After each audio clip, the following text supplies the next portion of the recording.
محترم حجاج کرام، اخلاص کو اپنے دل میں قائم رکھنے کے بعد سب سے ضروری چیز جس پر آپ کو توجہ دینی چاہیے وہ ہے سنت کی مطابقت۔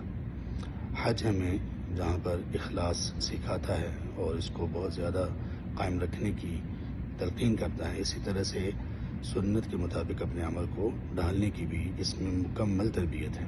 جیسے عرفہ کے دن روزہ رکھنا 2 سال کے گناہوں کا کفارہ ہے، لیکن عرفہ میں موجود لوگوں کے لیے سنت یہ ہے کہ وہ روزہ نہ رکھیں۔